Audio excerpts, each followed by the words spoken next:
అందరికీ నమస్కారం అండి. ఈరోజు మనము మీనరాశి వారి యొక్క జాతక ఫలితాలను తెలుసుకోబోతున్నాము. మీనరాశి వారికి ఆగస్టు 28 అనగా శుక్రవారం నాడు వీరి యొక్క జాతక ఫలితాలను తెలుసుకోబోతున్నాం.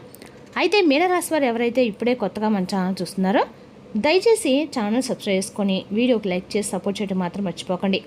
మరి వీడియోని ఎక్కడ కూడా స్కిప్ చేయకుండా చివరి చూసినట్లయితేనే మీకైతే పూర్తిగా అర్థమవుతుంది.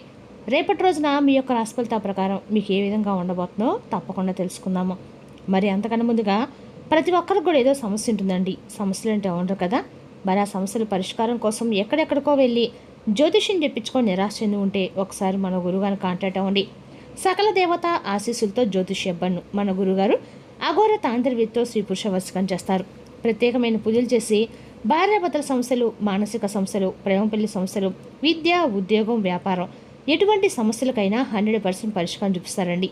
మన గురువు వచ్చి మురళీ ఆనందరాజు గారు. మీరు సంప్రదించిన ఫోన్ నెంబర్ 7057171356. చాలా నమ్మకమైన గురుగారు. సమస్య మీది పరిష్కారం మాత్రం ఖచ్చితంగా మన గురుగారి దగ్గర అయితే కలదండి. ఒక్కసారి నమ్మకంతో ప్రయత్నించండి. ఇక ఇప్పుడు మీన రాశి యొక్క నక్షత్రాలు పూర్వభద్ర 4వ పాదము, ఉత్తరాభద్ర 1-3-4 పాదాలు, రేవతి 1-3-4 పాదాల వారు ఈ యొక్క మీన రాశి పరిధిలోకి వస్తారు. మీన రాశికి అధిపతి గురుడు. ఇక గ్రహబల ప్రకారము గురుడు అదృష్టము, జ్ఞానము, ధన విషయాల్లో బలం ఇస్తాడు. శుక్రుడు కుటుంబ సౌఖ్యము, ప్రేమ, ఆర్థిక విషయాల్లో అనుకూలత ఏర్పడుతుంది. ఇక బుధుడు ఉద్యోగ, వ్యాపార వ్యవహారాల్లో తెలివైన నిర్ణయాలు ఇస్తాడు. చంద్రుడు మనశ్శాంతి, కుటుంబ అనుబంధము పెరుగుతాయండి. కుజుడు ధైర్యము, పట్టుదల పెరుగుతాయి. ఇక శని ఆలస్యమైన పనులకి క్రమంగా ఫలితం లభిస్తుంది. ఇక రేపు రోజు జాగ్రత్తల పరంగా ఇతరుల మాటలు విని తొందరగా నిర్ణయాలు తీసుకోకండి. ముఖ్యంగా డబ్బు వ్యవహారాల్లో పూర్తి వివరాలు తెలుసుకున్న తర్వాతే ముందుకు వెళ్ళండి.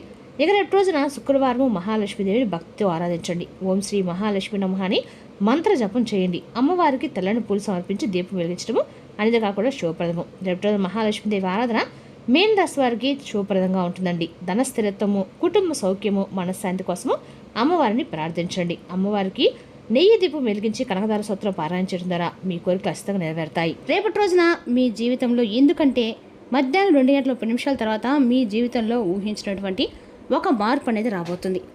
ఈ 30 నిమిషాలు ఏమవుతుంది అసలు దాటకముందే మీ యొక్క లైఫ్ అంటే ఏదైనా ఒక ఫోన్ కాల్ ద్వారా ఒక వార్త మీరు వినవచ్చు. ఒక వ్యక్తి మీ తాలూకు తట్టవచ్చు. ఆ వార్త వినగానే మీ గుండె ఒక్కసారిగా జల్లుమంటుంది. ఇదే ఒక షాకింగ్ న్యూస్ అనేది చెప్పుకోవాలండి. అయితే ఇది మిమ్మల్ని భయపెట్టేటువంటి వార్త కూడా కావచ్చు. లేదంటే ఏదైనా ఆనందంతో ఉక్కిరి బిక్కిరి చేసేటువంటి ఒక శుభవార్త కూడా ఉండవచ్చు.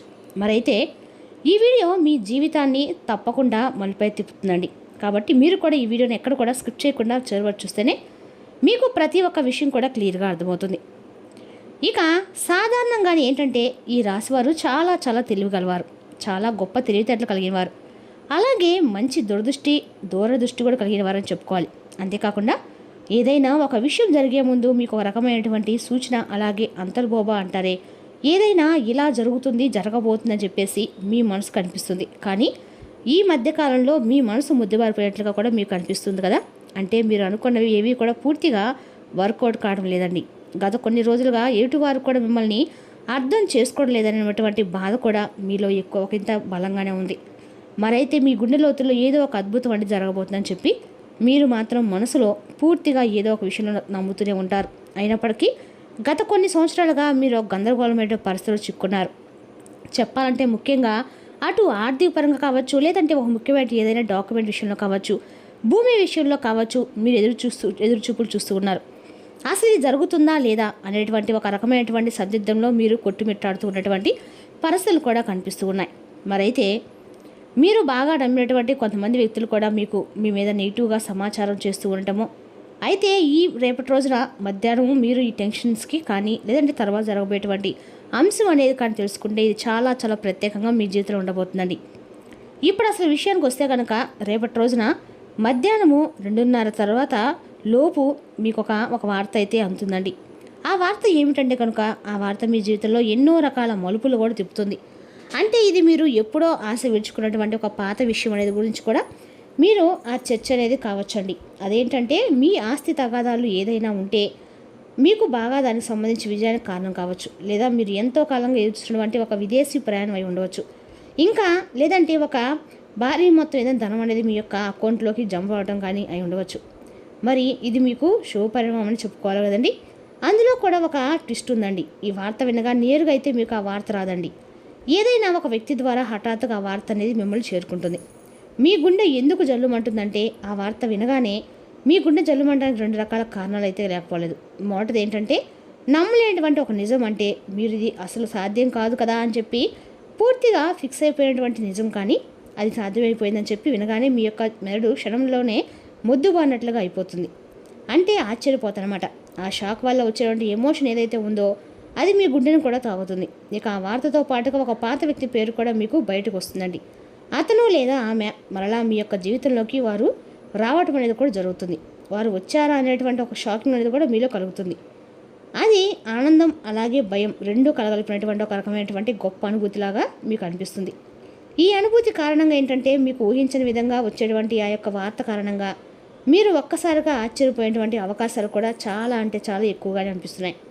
అయితే మరి ఇప్పుడు అసలు ఇది ఎందుకు జరుగుతుంది అంటే, ఎందుకంటే ఇప్పుడు సాధారణంగా మీరు ఈ 2 గంటల 30 నిమిషాల లోపు దీనికి సంబంధించినటువంటి దీనికి కారణం ఏంటంటే మీరు గతంలో చేసినటువంటి ఏదైనా ఒక రహస్యమైనటువంటి సహాయం, లేదంటే ఏదైనా ఒక ఇన్వెస్ట్మెంట్లో మీరు పూర్తిగా మర్చిపోయినటువంటి ఏదైనా ఒక పని ఇప్పుడు దానికి సంబంధించి ఒక మంచి ఫలితాన్ని అయితే మీకు ఇస్తుంది. మీ వెనుక ఎవరో మీకు తెలియకుండా ఆ పని అనేది పూర్తి చేస్తారు. ఎవరు చేసి ఉంటారు? నిజాన్ని చెప్పాలంటే భగవంతుడే చెప్పుకోవచ్చండి. అంటే రేపటిలో కొంతమంది వ్యక్తులు ఆ నిజాన్ని బయటపెట్టాలని చెప్పి నిర్ణయించుకుంటారు. అయితే అందుచేత వారు ఊహించిన విధంగా మీకు ఈ ధనలాభం అనేది మీదే లేదా ఆస్తి లేదా ఏమని చెప్పి దానికి సంబంధించినటువంటి తాలూకా వివరాలు కూడా మీకు పూర్తిగా వివరిస్తారండి. కొంచెం రెస్ట్ తీసుకునేటువంటి ప్రశాంతకరమైన రోజు అని చెప్పి చెప్పుకోవాలి. ఊహించిన విధంగా వారు చెప్పడం వల్ల మీకు కొంచెం ఆశ్చర్యంగా అనిపిస్తుంది. అయితే దీనికి మరొక రీజన్ కూడా ఉందండి. గ్రహస్థితి పరంగా చూసినట్లయితే కనుక మీకు ఈ రేపటి రోజున శని ప్రభావం కూడా మీకు కొంచెం తక్కువగానే ఉంది. అలాగే శని భగవానుడు రేపటి రోజు మీకు మంచి అవకాశాన్ని కూడా ఇవ్వబోతున్నాడు. చంద్రుడి సంచారం గురు దృష్టి మీ యొక్క లాభస్థానంపై కూడా పడింది. కాబట్టి 2 గంటల 30 నిమిషాలు అనేది ఒక ముహూర్తం లాంటిది అనమాట. మరి ఈ సమయంలో గ్రహాల యొక్క కలయిక వలన ఒక ఆకస్మికపరమైనటువంటి ధనలాభం అనేది, లేదంటే ఒక ముఖ్యమైనటువంటి కీలకమైన వార్త వచ్చేటువంటి అవకాశం, అది కూడా ఆ వార్త నుండి వచ్చేటువంటి లాభం మీకు అన్ని రకాలుగా కూడా చాలా అంటే చాలా ఆశ్చర్యాన్ని అయితే కలిగిస్తుంది. అయితే ముఖ్యంగా దీనివల్ల ఏంటంటే మీ జీవితంలో ప్రధానంగా చూసినట్లయితే కనుక మీకున్నటువంటి అతిపెద్ద టెన్షన్స్ అనేవి కూడా కొంచెం తగ్గుతాయండి. సమాజంలో గౌరవ ప్రతిష్టలు పెరుగుతాయి. ఆ వార్త వినగానే ముందు మీరు ఎమోషనల్ అయిపోయి తప్పుడు నిర్ణయాలు మాత్రం తీసుకునేటువంటి ప్రమాదం కూడా ఇక్కడ కనిపిస్తుంది. అలాగే ఏదైనా కొంచెం అంటే మీకు బిజీ లైఫ్లో అంటే ఏమైనా సరే బీపీ సమస్యల వారు ఆవేశపడకుండా నిర్ణయం తీసుకోకుండా ఏ వార్త వచ్చినా దాన్ని ఒక సమర్థవంతంగా ఎదుర్కొనేటువంటి ప్రయత్నం చేయాలి. అటువంటి శక్తి ఉన్నప్పుడు ఏ విధంగా కూడా భయపడాల్సిన అవసరం అయితే లేదండి. ప్రతి ఒక్క మనిషి విషయంలో కూడా శుభవార్తలు అశుభవార్తలు సాధారణంగా ఒకరోజు మనకి చాలా ప్రశాంతంగా అనిపిస్తుంది. ఒక్కొక్క రోజు మనకి అసలు ఈ రోజు బాగానే లేదు, చాలా ఒత్తిడిగా ఉంది, నిద్ర లేనప్పుడు ఎవరి ముఖం చూసినట్లుగా ఒక్కో రకమైనటువంటి ఫీలింగ్ వస్తుంది చూడండి. అలా ఒక్కొక్క రోజు ఒక్కో రకంగా ఉంటుందన్నమాట. కాబట్టి ఒక్కొక్క రోజున మనకు సంబంధించిన పనుల్లో మనకు కొంచెం సక్సెస్ అనేది కనిపిస్తుంది. ఒక్కొక్కసారి మనకు సంబంధించిన పనుల్లో పూర్తిగా అందులో మనం డీలా పడిపోతామేమో అనేటువంటి భయం ఏర్పడుతుంది. కాబట్టి ఏదైనా ఒక మనం ఆలోచించేటువంటి విధానంలో ఉంటుందండి. ఇక రేపు ఉదయము ఖచ్చితంగా కూడా మీరు ఎక్కడైనా సరే దగ్గరలో ఉంటే వినాయక స్వామి గుడికి వెళ్ళండి. వెళ్ళి స్వామివారి గుడిలో అంటే కొబ్బరి నూనెతో దీపం వెలిగించి గరికి మళ్ళీ స్వామివారికి సమర్పించరండి. మీ కోరికలు ఏమైనా ఉంటే తప్పక నెరవేరాలని చెప్పి స్వామివారికి దండం పెట్టుకొని బయటకు రండి. ఇక రేపటి మధ్యాహ్నం మీరు ఎవరితో కూడా గొడవ పెట్టుకోవద్దు. మీరు రేపటి రోజున పచ్చ రంగుల బట్టలు ధరించండి. మీకు మరింత రక్షణ అనేది ఇస్తుందన్నమాట. అంతేకాని రేపటి మీరు ఖచ్చితంగా కూడా పచ్చ రంగు బట్టలు ధరించడం కూడా మంచిది, ఎంతో మంచిదండి. రేపటి ఖచ్చితంగా కూడా మీరు ఇలాంటి పనులు చేయడం ద్వారా మీకు అన్న కూడా మేలైతే ఖచ్చితంగా జరుగుతుంది. ఉదయం నుండి సాయంత్రం లోపు మీకు ఎన్నిసార్లు వీలుంటే అన్నిసార్లు మీరు అంటే ఏ పని చేసినా కూడా ఓం నమః శివాయ మాత్రం జపించుకోండి. మీ కోపాన్ని కంట్రోల్ చేసుకోండి. మీ జీవితాన్ని మార్చేసినట్టు ఒక ఫోన్ కాల్ అనేది వస్తుంది. ఆ వార్త మీ జీవితంలో ఒక సరికొత్త వెలుగును నింపాలని చెప్పి మనస్ఫూర్తిగా నేను కూడా కోరుకుంటున్నానండి. ఇక రేపటి మీకు తూర్పు దిక్కు ప్రయాణం ఎంతో విశేషంగా ఉంటుంది. ఇక మీరు ఎప్పుడు కూడా మీకు వీలైనంత సహాయం ఎవరికైనా చేయడంలో మీరు ఎప్పుడు కూడా ముందుంటారు. ఒకరిని ముంచాలి, ఒకరిని నష్టపెట్టాలి, ఒక్కొక్కరికి సమస్యలు కలిగించాలని చెప్పి మీ మనసులో కూడా ఏనాడు ఊహ కూడా రాదండి. కాబట్టి మీ మంచితనమే ఎప్పుడు ఆగిపోయినటువంటి పనుల్లో కూడా ఒక మంచి మార్పు అనేది కలగడానికి ఇది ఒక మెయిన్ కారణం అని చెప్పుకోవాలి. అలాగే మనం చేసినటువంటి మంచి పనులు ఎప్పుడైనా కానీ ఏదో ఒక రోజు మనకు మంచి ఫలితాన్ని ఇస్తాయని దానికి నిరసనము. ఇక రేపటి కాబట్టి మీ జీవితంలో ఎప్పుడో మంచి మార్పు వస్తుందండి. మీరు మనస్ఫూర్తిగా పాజిటివ్గా ఉండండి. మీ మనసులో ఎటువంటి నెగిటివ్ ఆలోచనలు చేయకండి. అలాగే ఏదైనా విషయం గురించి నిర్ణయం తీసుకునే ముందు 1-2 సార్లు ఆలోచించి జాగ్రత్తగా నిర్ణయాలు తీసుకోవడం మంచిది. అలాగే ఇంట్లో పెద్దల యొక్క ఆశీర్వాదం తీసుకొని ఏదైనా పని స్టార్ట్ చేయడం అయితే మీకన్నా కూడా మంచిదండి. ఇక రేపటి రోజున మొండి పట్టుదల వీడి మీరు వ్యవహారం కనుక అతృప్తిగా వాడినాన్ని మీ సంతోషకరమైన జీవితం కోసం విడనాడండి. ఇప్పటిదాకా అనవసరంగా డబ్బును ఖర్చు పెడుతున్నారు. డబ్బు ఎంత కష్టపడితే వస్తుందో ఆకస్మికంగా ఏదైనా సమస్య వస్తే ఎంత అవసరమో తెలుసుకోండి. రేపటి రోజున మీరు ఆశించిన విషయం గురించి ఒక మంచి సంకేతం కనిపించే రోజు. చాలా కాలంగా మీ మనసులో ఉన్న కోరిక విషయంలో ఒక చిన్న ముందడుగు పడవచ్చు. మీకు దగ్గరైన వ్యక్తి నుంచి వచ్చే సహాయము ఊహించిన సమయంలో ఉపయోగపడుతుంది. ఆత్మవిశ్వాసంతో ముందుకు సాగుతూ వచ్చిన అవకాశాన్ని నిర్లక్ష్యం చేయకుండా సద్వినియోగం చేసుకుంటే రేపటి రోజున మీ భవిష్యత్తుకు మంచి పునాది ఖచ్చితంగా వేయగలుగుతారండి. మరి తెలుసుదాకండి మీనరాశి యొక్క జాతక ఫలితాలు. తిరిగి రేపు మరో వీడితో మళ్ళీ కలుసుకుందాం. Thank you for watching.